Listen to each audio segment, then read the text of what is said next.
back to my channel, She Plans, She Budgets. In today's video, we'll be going over my Q1 budget for 2024. So let's get started. For this video, we're going to talk about my 2024 budget for Q1, which will include January, February, March, as well as the sinking funds I'll be keeping track of for January, February, and March. So I'm just going to go ahead and close this up so we can just talk about this first page right here. Okay, so something new that I'm implementing is doing a budget on a quarterly basis throughout the year, because as you know, sometimes things happen throughout the year, so your budget may not look the same as it did in January versus July or December. So I thought it would be a good idea to just do my budget on a quarterly basis, just to capture all of the different changes, whether it be from income or just the monthly expenses. Okay, so as you guys know, I'm currently using like a 1 month ahead savings as my income. So for that, I'm going to just put I don't know if I want to just call it general, full-time, or just call it 1 month ahead like I do in my monthly spreads, because it's actually not 1 month ahead. So I'm gonna just call it general, like general income.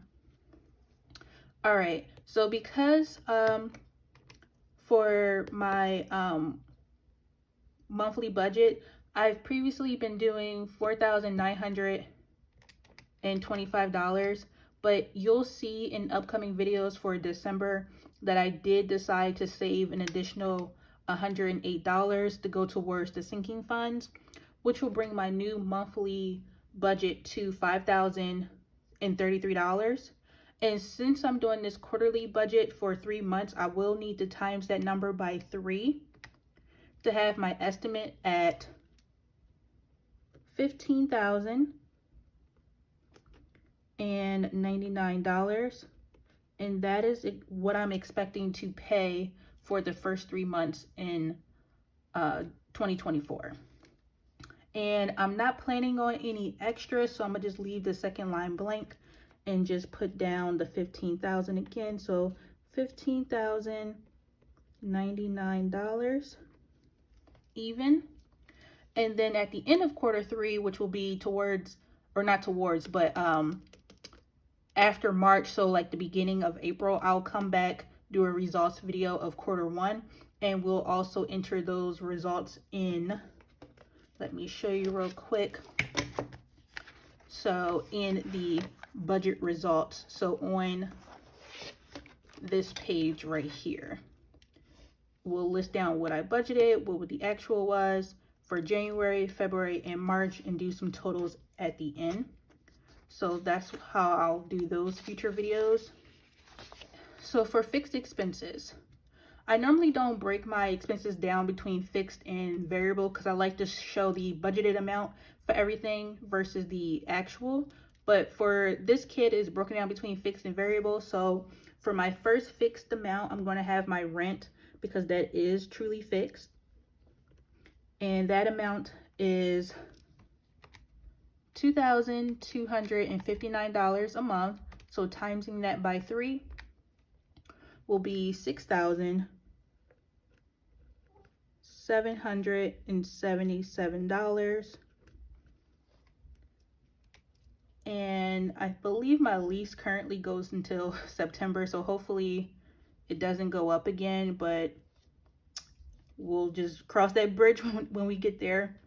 My next fixed expense, I'm going to mark down my renter's insurance, because truthfully, although I do budget $10 a month every month for it, I want to say really the entire time I've been here, I misspelled insurance, let me redo that. The entire time I've been here, it actually hasn't changed from the $9.58. So I'm going to mark that as fixed. So $9.58 times 3 equals $28.74. Okay, after that is Wi-Fi, So this is the bill that has changed on me in the past, but again, I'm going to mark it in the fixed because it's been steady for some time. And I can actually show you guys another spread really quick that was featured in a haul. So this is where I showed you all the yearly bill trackers that I said I was going to start using. And this allows me to keep track of all of the bills I paid from 2022 and 2023. And then I'll just start keeping track of it for 2024. So basically, I just captured all the bills that I've paid previously for rent, water, electric, Wi-Fi, mobile, car insurance, subscriptions, and renter's insurance. Okay, so as you can see here for my renter's insurance, it hasn't changed since I started paying for it in June of 2022. So that's what I'm basing that number off of.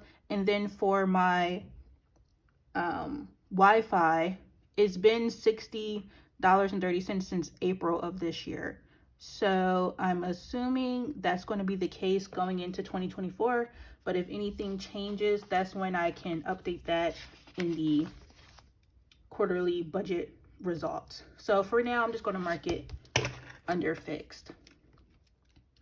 And again, that is $60.30 a month. So times that by 3 gives me $180 with 90 cents. All right, so next for fixed is my dance membership. And that is $89 a month. So times that by 3 is $267. All right, and then for cash envelopes, I would have here, and then I'm also going to mark down sinking funds. So for cash envelopes, I currently put aside $1,550. So timesing that by 3 is $4,650. And then for sinking funds, I'm currently doing $733 a month. So times that by 3 is $2,199. All right, so that is a lot of money. So the total for this section is $67.77 plus $28.74 plus $180 with 90 cents plus $267 plus $46.50 plus $21.99. Okay, so that grand total for just fixed expenses is $14,102 with 64 cents. Whew, that is a lot. All right, so for variable expenses, this is where I'm going to list my utilities. The first one being my water bill. And I budget that at $125 a month, so times 3 is $375. Next is electric. And I budget $150 a month. So that will be times 3, which is $450. All right, and then again, I'm just going to flip back to my yearly bill tracker one more time just to show you all. Okay, so for the water, as you can see right here in this second column, it has never gone up past 125. The highest it's been is 121.49 this past July. So that's the highest it's ever been. So I think the 125 is pretty safe because it's been less for over a year now. And then for my electric bill, that's fluctuated a lot throughout the different seasons. The highest it's been is 171.76 cents. And then the second highest was 151.71. But everything else has been way under that. So I think I'm pretty good with the 150 a month. I will pay attention for January and February since that's the next 2 months coming up. Because I think that was because of it being really cold last year or last winter. So the heat has definitely been on, and it's been on currently right now. So I'm gonna pay attention to my electric bill for January and February, just to make sure I'm not under budgeting for it. But you know, it'll get paid regardless. And these two are blanked right here because I don't know what happened with my previous budget book. I was only able to find the numbers for February, but for some reason January's numbers weren't there. So I don't know what I did, because I did start my the budget book I'm using for December. I did start it in March, so it's not the same book that had January and February's numbers in it. So the previous book with these numbers in it, January is missing for some reason, so I don't have those numbers, unfortunately. But you can see how this yearly bill tracker is helpful, and these are from my Olive Blue, and again, her shop is linked down below if you're interested. So that's basically how I'm able to justify my budgeting amounts: $125 for water and $150 for electric. Okay, so flipping back. All right, so the next thing I want to write down are subscriptions.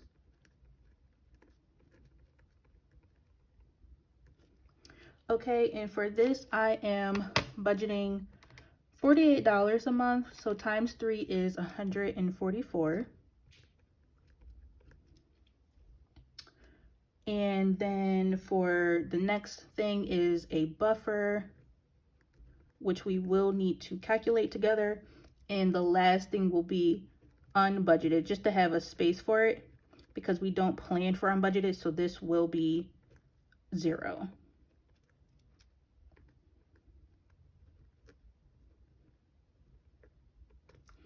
Okay. So to get my buffer number, because again, I want this to all match to the $15,099, so that's how we're able to be zero-based budgeters. And that buffer can take care of anything, like for instance, if the electric is more than I'm expecting in January or February of next year. Okay, so let's do the $375 plus the $450 plus $144 equals $969 plus the $14,102.64 is $15,071.64. So subtracting that from the $15,099 means my buffer needs to be $27.36. So $27.36. So if I divide that by 3, that means my buffer is about $9.12 a month. All right, so these numbers will sound familiar when I do my January 2024 budget, so stay tuned for that video. And so let me now do this total real quick. So $375 plus $450 plus $144 and plus $27.36. So that totals $996.36. All right. So plus the $14,102.64, just to double check one more time, gives me a total of $15,099. So that matches. So for my little breakdown right here, I'm just going to write down all these numbers. So income for 3 months is estimated at $15,099. For fixed bills, this is set at $14,102.64. And then for variable expenses, this is estimated at $996.36. And subtracting all of that, this will leave me with a zero-based budget. Okay. So at the end of the quarter, we'll come back, do the results, and see how all of this worked out. Okay, so next, I want to just list out all of the sinking funds I intend on funding throughout the year. Not all at the same time, but just at different times throughout the year. in 2024. So I'm going to go ahead and write those sinking funds down, and then we'll just come back and talk about them real quick. All right, so I've written down all of the sinking funds I want to keep track of in 2024, and this will just be for the first quarter again, January, February, March. So here I have about 19 sinking funds, and again, they won't all be active at once. I'll be just funding some of them each month, and just taking it 1 month at a time, because I don't need every category funded every single month. So the categories I have to focus on for next year, one will be activities, and that'll just be activities that my boyfriend and I do, whether we want to go zip lining, do like a camping trip, or some activities that's going on in the Austin area or the surrounding area, just anything fun, like fun little activities. If we want to do any like Spartan races, or something like that's down here. I don't know if the Spartan races actually come to Austin, but different activities like that. Just to give an example. And then for annual subscriptions will be the irregular bills that I have throughout the year, like Microsoft.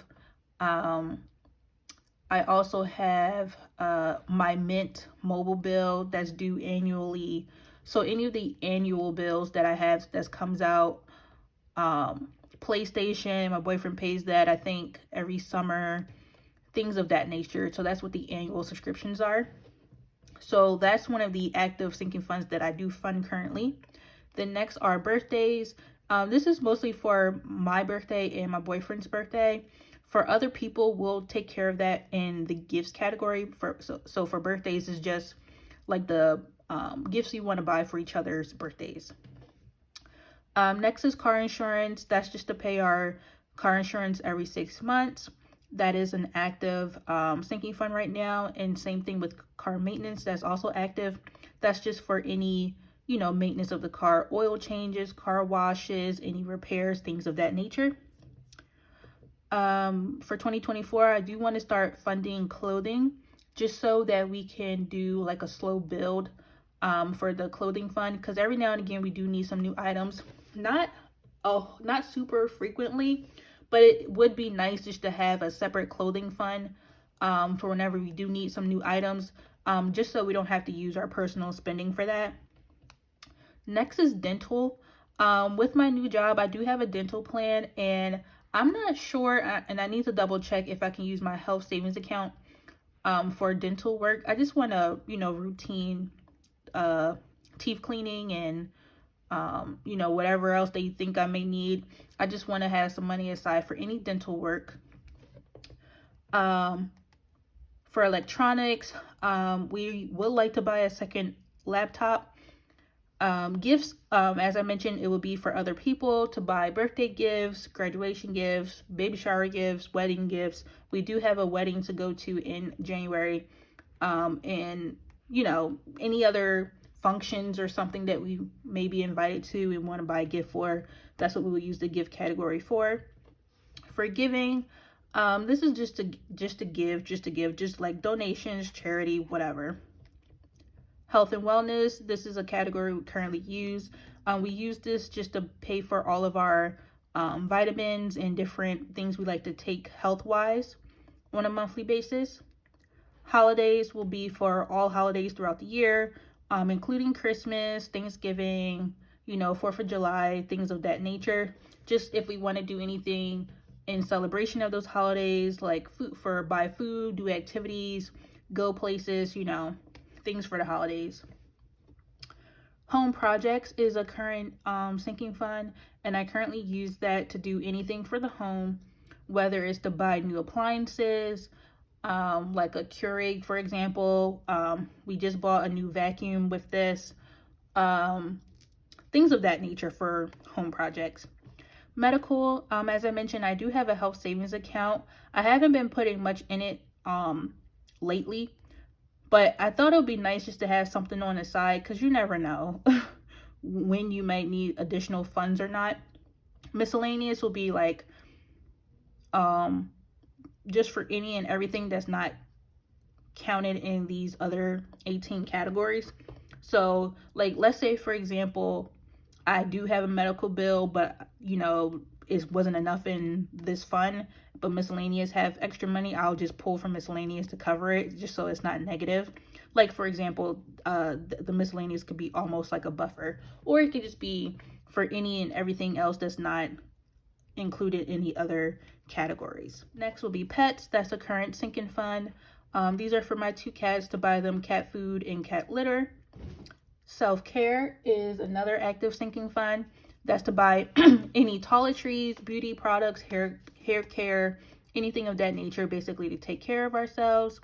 Travel will be for trips, vacations, any little, you know, traveling that may cost money. We do live in Texas, so we want to go visit family back on the East Coast. You know, we could use this fund to pay for that. And the last active sinking fund is vet and grooming, again for my 2 cats, for any medical bills, vet bills, grooming, anything they need to take care of them. That's what that fund is for.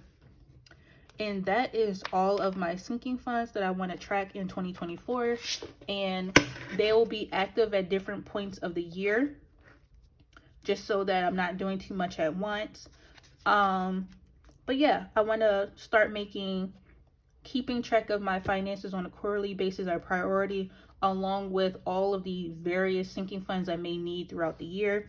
And then I'll just keep doing that for the following quarters. So this will be the Q2 layout. I haven't purchased Q3 and 4 yet, but I will do so soon. But yeah, so I want to keep track of this, and I'll come back with the results. So at the end of January, February, March, I'll come back at the end of each month, write down the total amount spent in each category, and then just keep a running total at the bottom. Alrighty, so that is pretty much it for today's video. I want to thank you all so much for watching. Please be sure to like, comment, and subscribe down below, and I will see you all next time. Bye!